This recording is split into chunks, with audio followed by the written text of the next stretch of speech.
Hey everyone, welcome back to another video, and today we are talking about one of my favourite things again, poetry. As always, it's worth mentioning that I'm no expert when it comes to poetry. I'm just a poetry lover and fan, and I like talking about the stuff I enjoy. But you don't have to agree with me. If you like poems that I don't, if you dislike poems that I like, that's all okay too. There's nothing wrong with that. You don't have to interpret poems in the same way I do. Yeah, none of that stuff. It's all good. It's all subjective.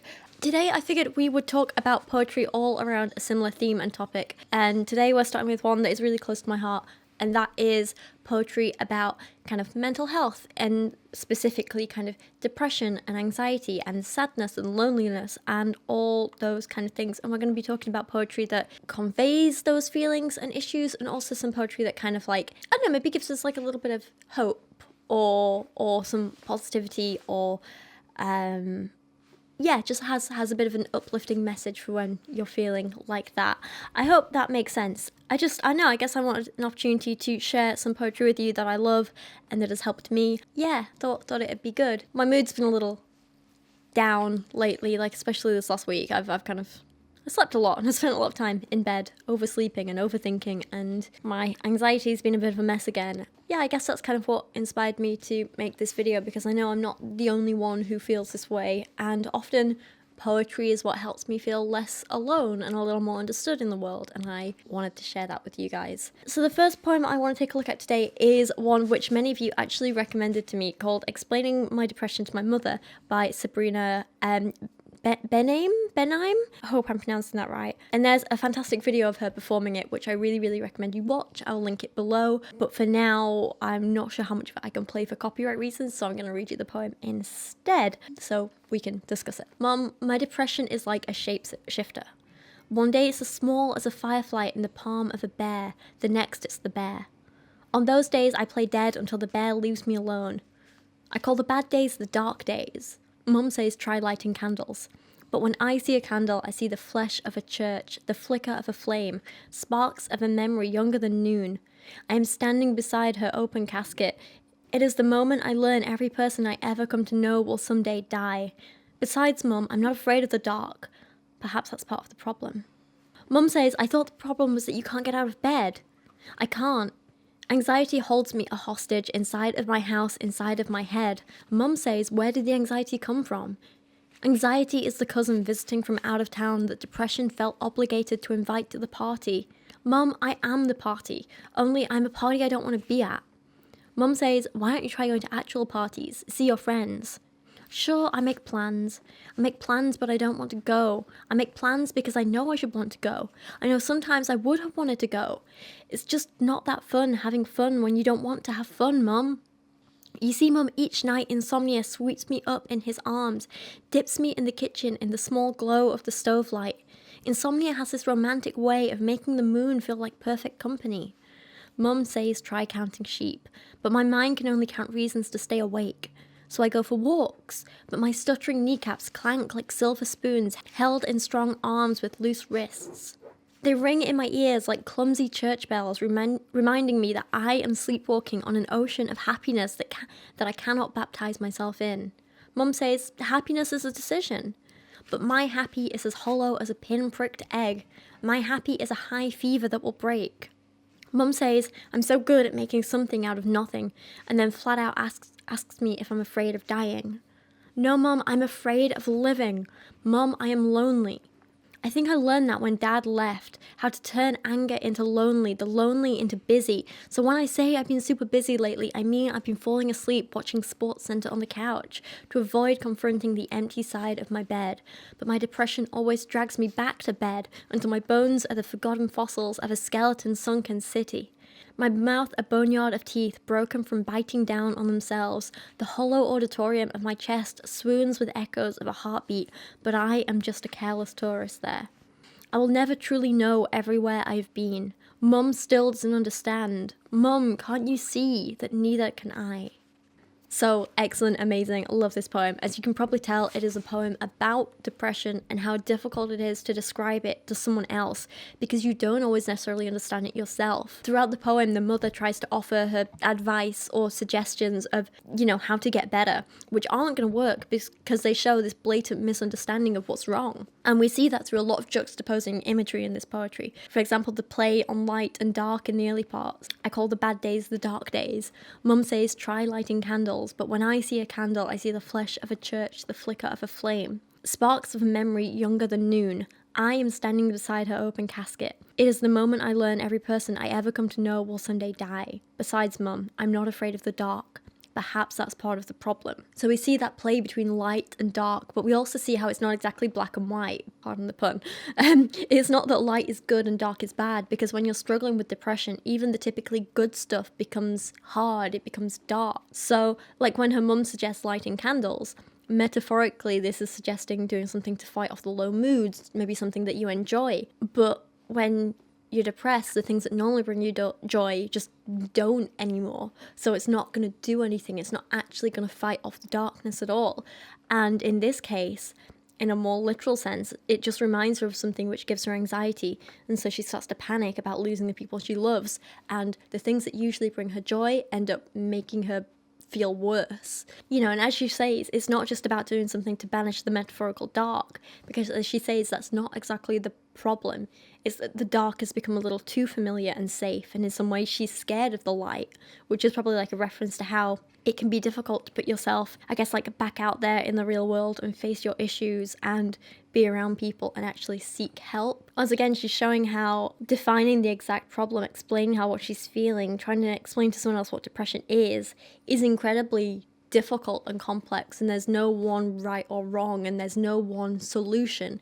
There's no one thing she should be doing or has to do. There's no one thing that's just going to suddenly make her better. Another thing I love about this poem is the mix between the beautiful metaphorical imagery. Like, for example, Mum says happy is a decision, but my happy is as hollow as a pin-pricked egg. Compare that, which is quite, figurative, with the more blunt, straightforward statements like, no, Mum, I'm afraid of living. Mum, I am lonely. And so this does a great job of portraying what depression is like in an absolutely beautiful way, full of vivid imagery like this. It really helps you understand it when you maybe haven't experienced it yourself, or maybe when you have. But when you combine that with mixing it with these blunt declarative statements like, I am lonely, that's just said straightforward without any flowery language or making a big fuss, it kind of brings it all back to reality. And so it never romanticizes or glamorizes depression. It shows you the struggles and you feel like this is really a person crying for help. And I think that together with the beautiful imagery and the blunt statements, it's all just very, very powerful. I think it's brilliant. I could literally do a whole video just on this poem alone, and there's so much in it, but I'd love to kind of pass this one on to you and ask you what you think of this poem, what you can relate to, what do you like about it, what do you not like about it maybe, and think about some of those poetic techniques she uses. There's a lot of alliteration in there, some consonants, some assonants, a few little half rhymes here and there. What do you think that adds to the poem, or why do you think she's chosen to do that? And also she makes use of repetition in a really, really interesting way. Why do you think she's done that? Why do you think she likes to repeat these words so much? What do you think that says about depression and how she experiences it? I'd love to hear your thoughts down in the comments, because like I say, this isn't just about me and what I think of the poem. I'm interested in your opinions too. But with that in mind, I want to briefly move on to another poem by the incredible Jack Underwood called Sometimes Your Sadness is a Yacht, which uses absolutely brilliant imagery to describe the feeling of sadness and isolation. So this isn't necessarily a poem about depression as such, more about just trying to describe sadness and loneliness, but it's fantastic. It's actually from his collection Happiness, which I have here, and it's covered in dog hair, which I really, really recommend. It's one of my favourite poetry collections that I've just been devouring this last week, and it's amazing. Really recommend it. So Jack Underwood, Sometimes Your Sadness is a Yacht. Huge, white and expensive, like an anvil dropped from heaven. How will we get on board up there when it hurts our necks to look? Other times it is a rock on the lawn, and matter can never be destroyed, but today we hold it to the edge of our bed, shutting our eyes on another opened hour and listening to our neighbours' voices, having the voices of their friends around for lunch. So really, really simple poem, but very, very powerful. The way he takes such an abstract concept like sadness and tries to define it by comparing it to real, solid objects. It's almost like an attempt to make it easier for the reader to understand, but it also shows how difficult it is to maybe access these feelings in real life and kind of attempt to stop feeling that way, because this isn't just a feeling you can shake off like some people say. It's not a matter of just stop being sad. Instead, it's a feeling that sticks around, that you can't avoid, that is there whether you want it to be or not, you know. It's huge, white, expensive, like a yacht or an anvil. You can't just move it. It's the rock on the lawn, and matter can never be destroyed. It's not just a matter of, you know, moving it, because if you pick it up and move it, it's still there. You can't avoid it. You can't just get rid of it. And that's why it's not just a feeling.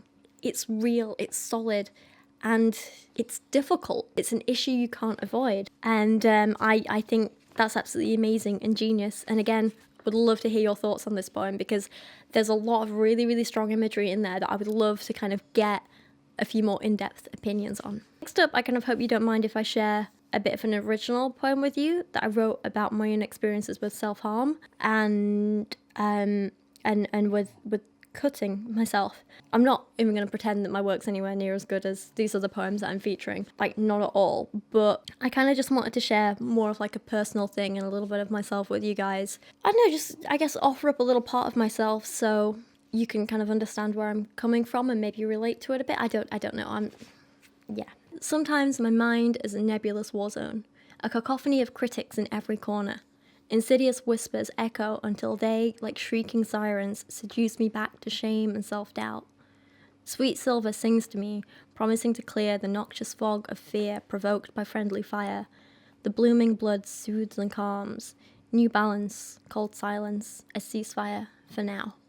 And so, I know, I guess I just kind of want to make it clear that like self-harm isn't glamorous or fun or cool. While I'm not ashamed to talk about it anymore, and I'm not ashamed to say that this is something I still struggle with, I don't ever want to glamorize it, and I don't ever want to say, I don't ever want to encourage anyone else to do it at all, but I do want people to know that they're not alone if they struggle with it as well. For me, it's just a very messy but very temporary solution to like when I have what I call loud brain. I don't really know how else to describe it. But like when I'm overwhelmed, like emotionally or with anxiety, or like, you know, I just can't figure out how to calm my head down and quieten it down. And, you know, there's all this stuff going on, and there's this voices constantly in my head, like going over things and repeating things that I've done or said, or that other people have done and said. And there's all this like self-hate and self-doubt and criticism and stuff, and I can't drown it out, whether it's coming from inside or outside, and I feel out of control. When all that's going on, I don't really have any other option, and, you know, I'm not around people very often to like get me through it in that way. So I've always just kind of turned to hurting myself as a way to quieten it down a bit, and I've been doing it for over a decade now, and it always seems to help me in the moment, which is what I tried to get across in that poem. But I also realised that it never actually helps long term, and it doesn't actually silence anything in the long term. It doesn't fix anything. That balance or ceasefire in my head is only ever temporary, and while it might have actually quieted my head, it's not actually calmed anything else going on. It's not, you know, stopped the war. It's just a little temporary relief. It's not a good quiet. It's a cold silence, you know.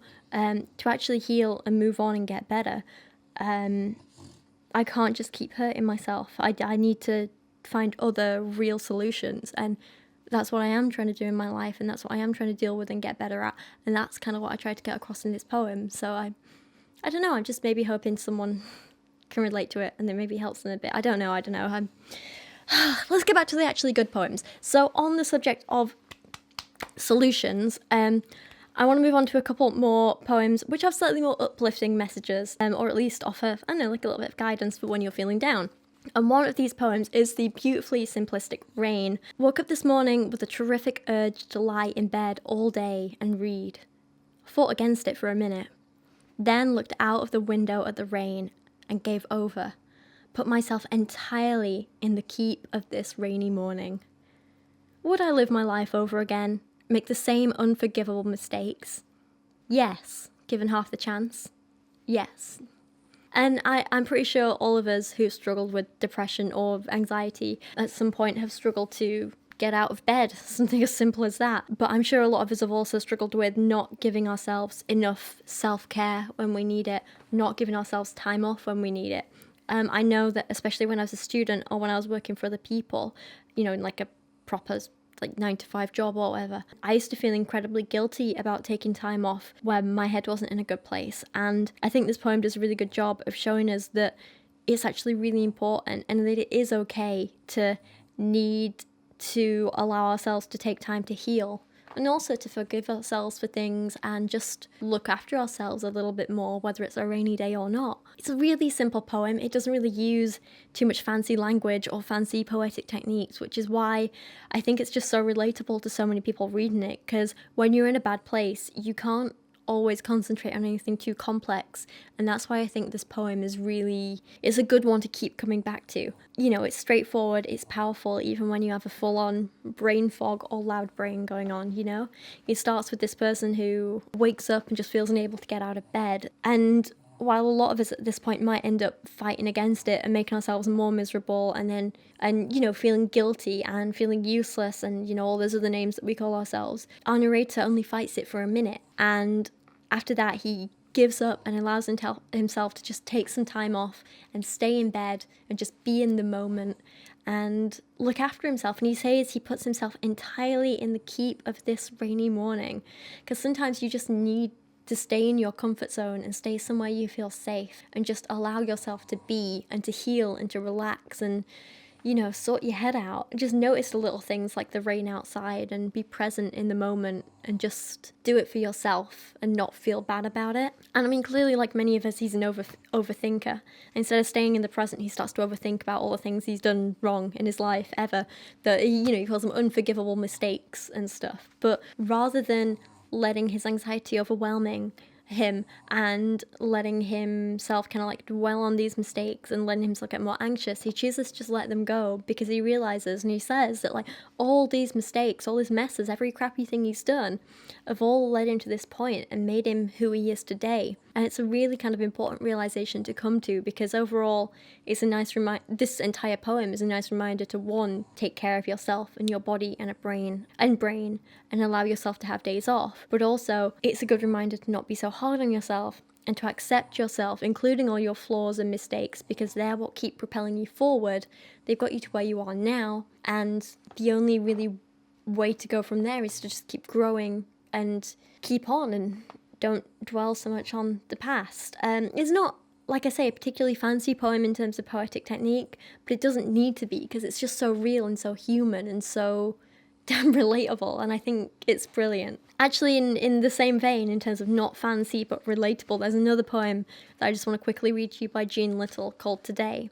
And I'm not going to overanalyze this one or anything, I just want you to hear it so you know that it's okay to take a rest sometimes. Today I will not live up to my potential. Today I will not relate well to my peer group. Today I will not contribute in class. I will not volunteer one thing. Today I will not strive to do better.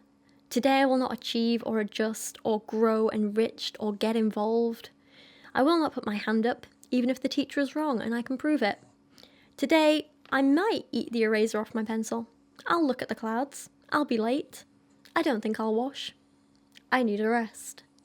And I think it's a lovely little reminder to just give yourself a break sometimes. You know, I really want you to listen to that repetition in there of today and I will, and take it as a reminder that most of these difficult times are fleeting, they won't last forever, and that it's okay to take time to yourself, but also that ultimately you are in control even when you don't feel like it. You can be facing difficult challenges and, you know, maybe even your own body is fighting against you, your own mind is fighting against you, but it's a good reminder that you are stronger than you think. And while you can't necessarily be in control of external stimuli, you can be in control of how you react to it and how you respond to it. And part of that might be allowing yourself to just have some time off, and that is more than okay. I just think it's a really, really important reminder to give yourself. But I don't know, maybe you take something else or something different away from that poem, and again, I'd love to hear your thoughts. The last poem I want to touch on today is a more kind of like positive reminder to just be a bit mindful, you know, to live in the present, and also a reminder that your problems, including mental health issues, are not necessarily you. There's something you're dealing with and coping with. There's something you have to work on and carry with you and deal with, but the experiences are not you. They don't have to define you, and that you are more than just that. Yeah, I'll talk about it a little more in a moment, but this is Burlap Sack by Jane Hirschfield. A person is full of sorrow the way a burlap sack is full of stones or sand. We say, hand me the sack, but we get the weight, heavier if left out in the rain. To think that the sand or stones are the self is an error. To think that grief is the self is an error. Self carries grief as a pack mule carries the side bags, being careful between the trees to leave extra room. The mule is not the load of ropes and nails and axes. The self is not the miner, nor builder, nor driver. What would it be to take the bride and leave behind the heavy dowry? To let the thin-ribbed mule browse the tall grasses, its long ears waggling like the tails of two happy dogs. And now, of course, like, life isn't this easy, and overcoming mental health issues isn't easy. It's not just a matter of just deciding to drop them. In reality, you can't just, you know, treat your problems like a bag that you hand over to someone else, or that you drop on the side of a road, or anything like that. It's a lot more difficult, and it takes a lot more work, but sometimes a poem like this can help you reframe your thinking and help you realize that sometimes you are more in control than you might realize. You don't always have to do what society expects. You don't always have to take on the responsibilities that others want you to. You don't always have to let the past or your issues weigh you down. And I think it's a really important realization to have that might sound obvious to some of us, but often it's a reminder that we need, and it's a reminder that I need to hear quite a lot. I don't know about anyone else. Which, of course, you know, it's easier said than done, but just opening yourself up to the possibility is often the first step in getting there. And that's why I like this poem, because it reminds me of the possibilities, and also, I love that image at the end of the happy little mule just pottering along through long grass with, you know, his ears waggling like the tails of two happy dogs. I think it's beautiful. And yeah, there's a lot of really interesting imagery in here. I think you could make an argument that the mule is not the load of ropes and nails and axes. The self is not the miner, nor the builder, nor the driver. Is maybe like some kind of interesting statement about how we often let ourselves get too bogged down in work and the everyday life, or I don't know, maybe you've got another interpretation there. Maybe you're picking up on things that I haven't even begun to touch on. Like I say, I could make a whole video about each and every one of these poems, but that would be way too long, and mostly I just wanted this to be an opportunity for me to share some of my favourite poems with you, and share some that have helped me through, and share some that help me kind of, I don't know, like work through my feelings and give me a little bit of hope. And that's where I wanted to end this today. Like I say, I would love to hear your thoughts down in the comments below, and please let me know what poems have helped you with anxiety, depression, self-harm, feelings of sadness, loneliness, isolation, any of those feelings. What poems help you get through that? And feel free to share your own poems down there. Feel free to share your interpretations of these poems that we've spoken about today, and just kind of enjoy yourself, and yeah, have a good discussion. Remember, there's no right or wrong. Yeah, that's where I'm going to end this today. But if you enjoyed this, please don't forget to like the video, you know, give it a little thumbs up, subscribe if you're new here, because all that stuff really helps me. Comments and engagement really help me as well, and just means I can keep making videos for you guys and pottering on like a mule in the grass. But for now, I have a gorgeous little girl who needs to go out for a wee, and it's nearly her birthday. It's very exciting. Kyra's 8 tomorrow, and I'm very excited. 3 hours time, she turns 8. My little girl, she's growing up so quickly, aren't you? I love you.